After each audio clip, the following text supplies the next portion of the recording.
All right, let's take a look at energy. I think we're probably starting that erratic, choppy period that I warned was going to happen. And this is generally how markets tend to go down. You can see right here, oil made a slightly lower low, so it broke this daily cycle pivot. But what happens is traders will buy that breakdown, and so then you get a bounce. But generally, the bounce doesn't make a higher high until the intermediate decline is over. This is probably too short to be a completed daily cycle. So what I suspect is going to happen is we get a breakdown. The traders buy that breakdown. They've got a very close stop, and we get a bounce. It looks very convincing, and then what happens is traders start to chase the bounce once it gets a little traction. And then we roll over and we come down and we make another slightly lower low. And then that stops out all of the traders that chased that bounce. And this process could go on for a while. Maybe, my guess, a normal daily cycle would probably run out to mid-May or even into late May. So we may have several of these where we get a convincing bounce, everybody jumps back on board, and then traders that are smart money traders that are trying to get out of positions use that bounce to sell some more of their long positions, get out of the way, and then that causes the market to roll over again. We come down and we make another slightly lower low, another convincing bounce, so on and so forth, until we finally wash out all of the bullish sentiment, and then we get our final intermediate cycle low. And then once that happens, once we've really cleared all the bullish sentiment, then I think we would have a chance for oil to maybe come back up, possibly break this pivot here, and make a run for those all-time highs at $150. I'm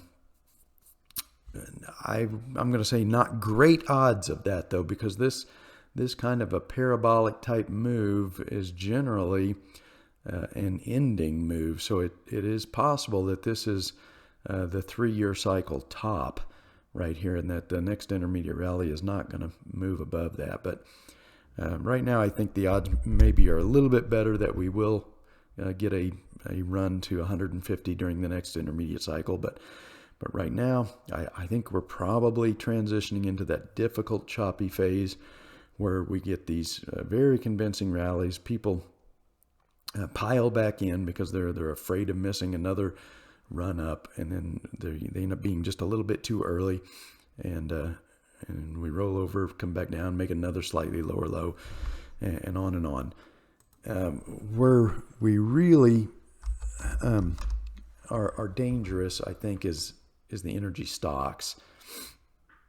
And again, I'm going to say I'm not trying to call a top here, but whenever I see this much space between price and the 200-day moving average, it almost never ends well. So traders become very confident that there's no downside risk when something has rallied like this for a long period of time. And I've shown the chart of Bitcoin as a perfect example.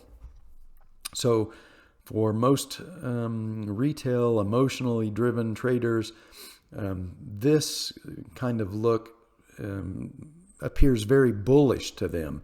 And it is a bullish pattern. However, it is a very risky pattern. When I see something stretched this far, this much space between price and the 200-day moving average, this is a market that is at risk of a crash. So, if you're chasing price up here, thinking that there's no downside risk, you're opening yourself up to get caught in the crash when it happens.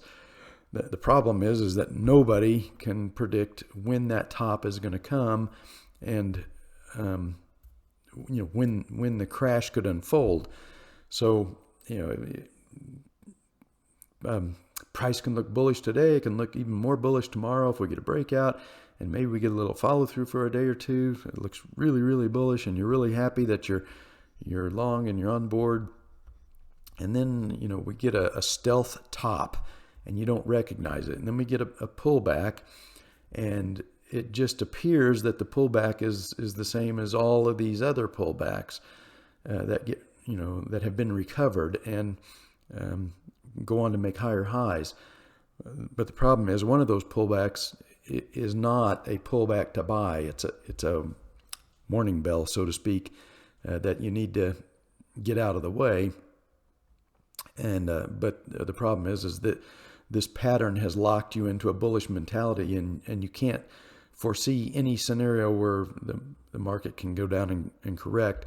And when you get a move like this that has drawn in a bunch of people chasing late, then you have a ton of stops in this area that will get triggered as the correction progresses, and that's what causes the crash.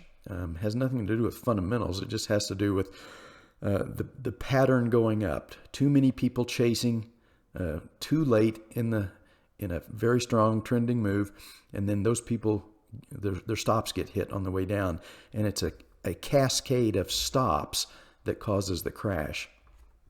So my suggestion to my subscribers, we've been writing this thing since way back here in December of 21, and now I am cautious. We're just too far above this 200-day moving average. Doesn't mean you have to exit and just get on the sidelines, but I do think it's not a bad idea to buy some hedges. Maybe some, you could go out and buy some August puts on XLE as just a hedge, with the understanding that you're probably not going to be able to spot the top when it comes.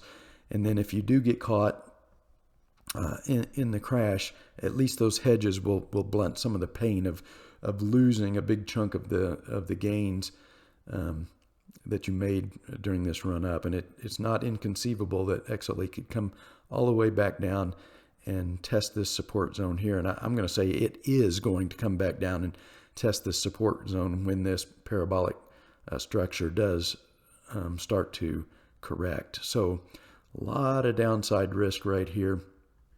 I tend to be a lot more bullish when we're back here around the 200-day moving average. We're not stretched to the downside or to the upside. That's where I tend to be more bullish. When price gets stretched really far to the upside and when everybody else is bullish, that's when I get nervous. When I see this much white space between price and the 200-day moving average, that makes me nervous.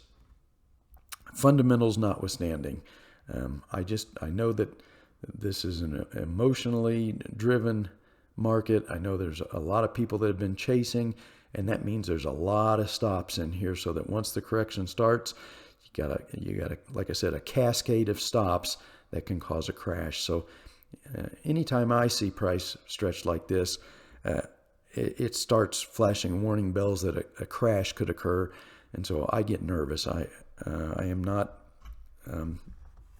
I am bullish on energy, but we're going to need some kind of correction before I want to jump back in heavily on the bullish side. Right now, I want to make sure I'm hedged so that when the crash does occur, it doesn't hurt too bad.